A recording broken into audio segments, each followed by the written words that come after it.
I like reading the comments to my videos. I spend a minimum of 1 hour each day reading comments because I see them as a very valuable qualitative insight into what people think about my content, what they like or dislike, and what they want to see more of in the future. And the comments section is also a great source of video ideas, but recently it feels like I'm being driven out of the comments section because it's getting really frustrating to read the same type of comment over and over. Now, I had comments like this appear on my channel before as well, but in the past 3 or 4 months, it feels like these comments are like every second, every third comment on my channels on some days. It's a bit frustrating, and it sometimes even feels like all of these comments are being made by one person, because the general assumptions, the tone, and the naivete in these comments is like, I don't know, it feels like one person, but it's obviously not. There's hundreds of different usernames. So today I decided to make this video as a response to all of these comments, and a very simple and objective explanation of why electric cars, electric vehicles are not around the corner, and why combustion cars are not dead and won't be dead anytime soon. But more importantly than this, what I want to do is explain why electric vehicles are not the solution. And that's because combustion cars are not the problem. The problem is something else entirely. Also, as a petrolhead, I do not believe that internal combustion is a permanent and future-proof solution for mobility. However, what I do believe is that the challenges that humanity is going to face in the future are extremely substantial and complex in terms of our mobility and many other things as well. And I do not believe that an aggressive push for mass electrification is the solution of these problems. In fact, I believe that that is a bit short-sighted. And why it is short-sighted, to explain why it is so, we're going to have to turn off the green screen and head out.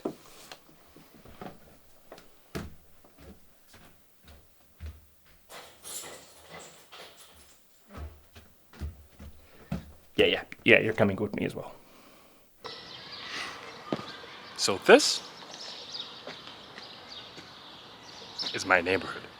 As you can see, it's similar to most city residential areas around the world in the sense that most people live inside multi-story buildings. This means that a large amount of human beings is concentrated in a relatively small space. And humans need cars. They need cars to go to work, to drive their kids to school, to go buy groceries, to go on vacation. And of course, they keep their cars in front of their buildings because, well, to be frank, there's nowhere else to keep them. Space is limited. The size of planet Earth is fixed, but the number of human beings is constantly increasing. And as you can see, all of these cars are combustion cars. Refueling a combustion car to 100% of its fuel tank takes about 2 to 7 minutes and gives you an average range of around 500 kilometers. Now, if the vehicle is a diesel, the range is usually around 700 kilometers or more. And at the extreme end of the scale, we of course have combustion vehicles whose ranges easily exceed 1,200 kilometers. Now, according to the USA Federal Highway Administration, the Department of Transportation, the average American drives 14,263 miles or 22,954 kilometers each year. The average EU citizen drives 7,021 miles or 11,300 kilometers each year. Now, if we take the average between USA and EU to be the global average, this gives us 10,642.2 miles or 17,127 kilometers per year. Now let's forget our optimistic 2-minute gas station stop. Let's say that we spend 7 minutes at the gas station every time. The end result is that the average citizen of planet Earth spends 239.8 minutes or 3.99 hours every year refueling the average combustion car. Now, the average current electric car adds around 3.5 miles or 5.6 kilometers of range for 1 minute of charging. But let's forget the average. Let's take this, a Porsche Taycan Turbo. It costs around $150,000 or 160,000 euros, and while it definitely doesn't have an actual turbo, it can add 14 miles or 22 kilometers of range for 1 minute of charging if you can find a level 3 charger. So if you're an owner of a Taycan Turbo who only uses level 3 chargers, you will spend 12.9 hours each year charging your Porsche. This means that if all our cars are somehow magically turned into turbo Taycans and all of our gas stations magically turned into level 3 chargers, we will still need 3 times as much time to recharge our vehicles. This will lead to very large waiting lines on all the charging stations, which means that we need more than 3 times as many level 3 charging stations as we currently have gas stations. And as you can see, even this ridiculous scenario, which gives everyone a super expensive car and turns every gas station into a level 3 charging station, makes mass electrification of mobility seem impractical and unfeasible. And even if it was put into motion, the amount of logistics, materials, and the labor needed to construct this amount of level 3 charging stations and give everyone the equivalent of a Taycan Turbo would cost more money than the combined GDP of all the countries in the world and would likely deplete various resources before being finished. Sure, it may happen in the long run, but it is definitely not around the corner. So building a massive amount of level 3 charging stations won't work. Well, that's not a problem. Let's all charge at home. Well, that's why we're here. That's why I wanted to show you this massive concentration of cars in a very small area. Can you imagine all of these parking spots, or at least most of them, being converted into a little single car charging station? I mean, just imagine the amount of reconstruction, cables, labor, and maintenance needed to do that, and all of them have to work all the time, because that's what you need to guarantee that everyone can go to work tomorrow. And I mean, this is just one single residential area. There's millions of residential areas like this around the world. Now imagine equipping and converting all the parking spaces, or most of the parking spaces, into little charging stations. That's an even more massive undertaking than building 3 times more level 3 stations than gas stations. Now I know what you're saying, battery technology is improving all the time, so what I'm saying doesn't really matter. Batteries are going to advance really soon and it's all going to, happen. Battery technology is definitely advancing, but it's not, doubling up in capacity and halving in charging time every few months. It's advancing a little at a time.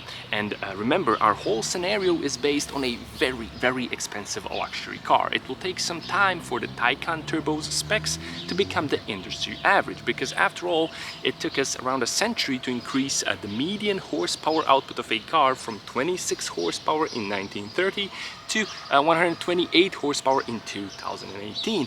And I mean, it took us a century to build the infrastructure to support cars, the roads, the workshops, the gas stations. I mean, even something that's simple in comparison, like increasing USB stick capacity from 8 megabytes to 256 gigabytes, took a decade. Big changes take time. Now, electric cars may have more advanced technology at their disposal compared to previous generations, and they can use some of the infrastructure already built, but their mass adoption is one of the biggest changes imaginable, and it will likely take many decades for it to be completed, if it ever even gets completed. During that time, combustion vehicles will continue to power billions of humans from A to B. So saying that combustion technology is dead and should be abandoned, and that talking about it and developing it further is a waste of time, is like saying chairs are dead and a waste of time. Most of us are sitting on them because they're practical, we need them, and there doesn't seem to be a realistic alternative in the near future for most of us.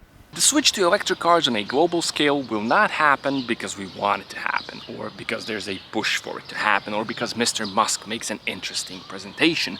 0 to 60 times, zero emissions, futuristic designs, together with a sea of media articles portraying electric cars as the future of mobility, play no part in the actual real-world feasibility and practicality of a global transition to electric mobility. So that's the first half of the story, the absolutely giant logistics behind it.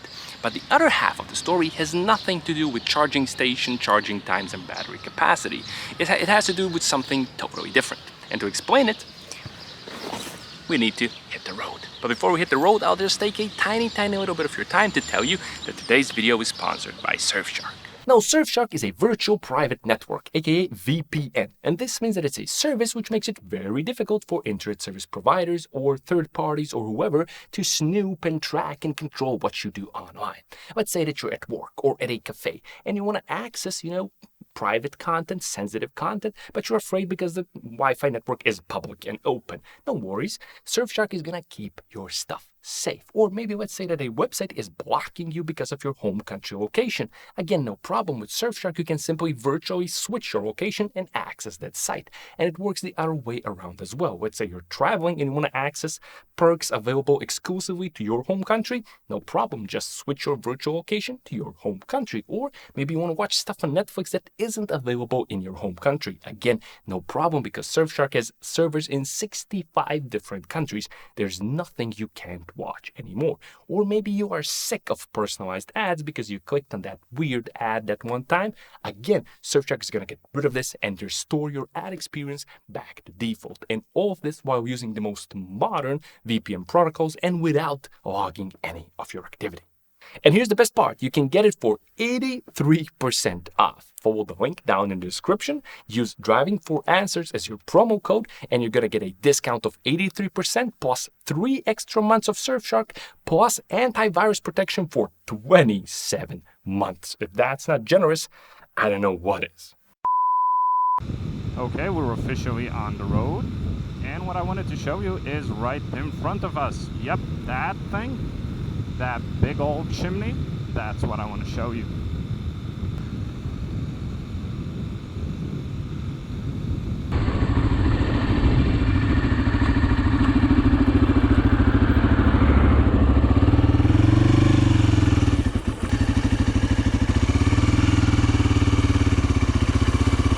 You can probably already tell what this big old thing behind me is. Yes, it's a thermoelectric power plant. Remember that residential area where I live? Well, it gets all of its electricity from this power plant behind me. And do you know how this power plant makes the electricity? It makes it by burning this. And this is coal. And when you touch it, it gets your hands really dirty. But more importantly, it gets the air you breathe in dirty too, and it emits a lot of greenhouse gases. Now, according to the US Energy Information Administration, the average home in the States consumes 10,715 kilowatt hours of electricity each year. Now, this figure is probably a bit lower in Europe because we don't have them giant fridges and whatnot, but that doesn't really matter. Let's imagine the annual household electricity consumption is the same all around the world. Now, depending on how you drive and what the weather is like, the Porsche Taycan Turbo consumes anywhere between 144 to 274 watt-hours per kilometer. Let's take the middle point of that, which is 209 watt-hours per kilometer. And if the global average of kilometers driven each year is 17,127, that means that the Taycan consumes 3,579.5 kilowatt hours each year. And remember, in our scenario, we replaced each household's car with a Taycan Turbo, meaning that now the average household consumes 14,294.5 instead of 10,715 kilowatt hours each year. That's an increase of 33%. And to meet this increase in demand for electricity, we of course have to increase our supply of electricity. Now, here's our little pie chart from the United States Environmental Protection Agency. And it tells us that 25% of global greenhouse gas emissions comes from electricity and heat production, and that 14% comes from transportation. Now, according to data from the International Council of Clean Transportation and the International Energy Agency, 45.1% of transportation belongs to cars, motorcycles, buses, and taxis. The rest is freight trucks, cargo ships, and airplanes. And even if we quadruple the energy density of batteries, electric freight trucks, cargo ships, and big airplanes won't be feasible anytime soon.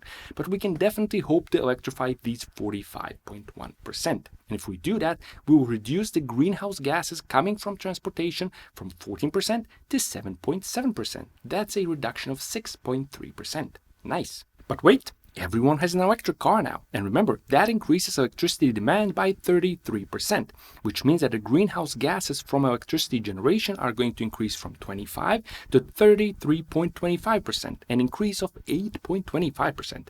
Now, this isn't just electricity. As you can see, it's also heat generation, and some of that heat generation doesn't come from electricity, so our 8.25 is probably less, maybe around 6%. So by giving everyone a Porsche Taycan Turbo, we have reduced our greenhouse gases by 0%. nothing. We have simply changed their source. Now I know what you're saying. Thermoelectric power plants? That's a thing of the past. Just like combustion cars. We're all about renewable energy now. Giant windmills and solar panels. Well, to answer that, here's a very depressing little graph from the International Energy Agency that shows the global primary energy supply, a comparison between 1971 and 2019. And as you can see, in the 48 years that passed, we have increased hydroelectric energy supply from 1.9% to 2.5%, whereas other renewable energy sources have increased from 0.2 to 2.2%. So all the pledges, conferences, statements, and memorandums of understanding signed by presidents, prime ministers, and parliamentarians, the endless number of words spoken and written have been transformed into only 2.6% of actual deeds done. 2.6%. That's how much we have increased our renewable energy supply in 48 years. 85.9% of our energy supply still comes from non-renewable sources. But here's an even more depressing little figure. In 48 years, we have reduced our dependency on non-renewable energy sources by only 1.2%. And this is because we have actually reduced our supply of biofuels and slightly increased our supply of coal. Sure, we have noticeably decreased our supply of oil, but we just replaced it with the next most convenient thing: natural gas. And here's a big problem. If your electricity comes from one of these, and as you have seen, chances are pretty high that it does, then your battery electric vehicle is not zero emissions. That's just sexy marketing on the side of the vehicle. And that's because electricity cannot be conjured up out of thin air. It has to be generated. And its generation causes significant pollution and emissions.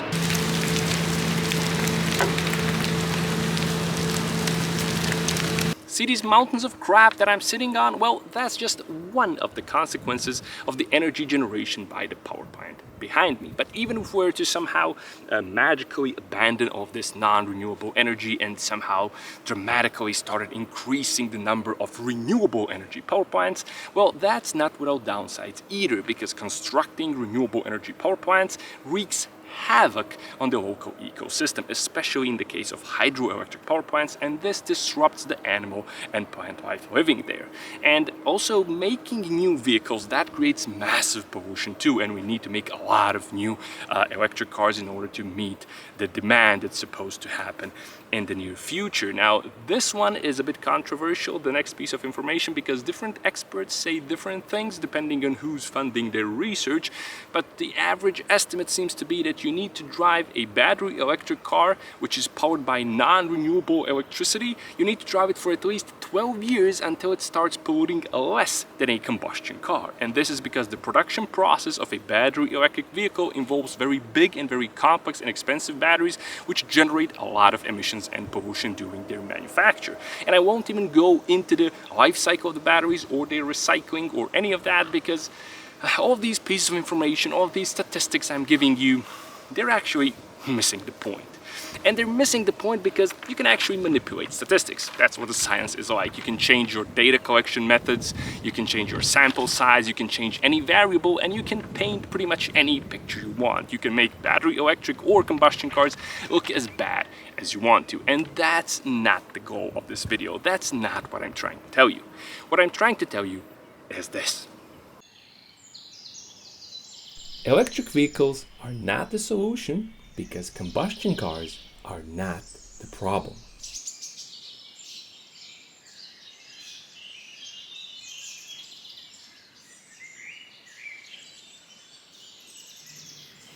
The problem is us, and our belief that we can solve problems created by technology by throwing more technology at it.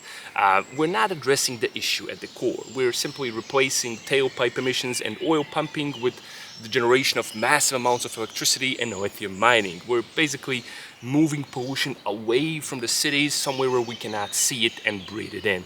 But we're not addressing the core issue. The core issue is human greed and selfishness. Most of us aren't willing to give up our, any of our creature comforts for the, future and well-being of humanity. A significant percentage of people isn't willing to drive less and walk and cycle more until there's a tangible incentive to do so, such as increased gas prices. Our society rewards good deeds with good words, but it rewards selfish deeds with tangible goods. And short-term tangibility, that's what we're all about. Our cities, our social media, and our actions all show it. So instead of posting short-sighted comments, ask yourself this: what have I done today that has contributed to a better future for all of us together? If the answer is nothing, then shut the up. Because talk is cheap. Words mean nothing. Pledges and promises mean nothing. What counts is measurable and visible action. Go do something for the cause that you stand for. Don't comment about it. Try changing your lifestyle and your habits. And if you succeed, maybe try getting others to change theirs. Because until we change ourselves, changing our technology won't change anything.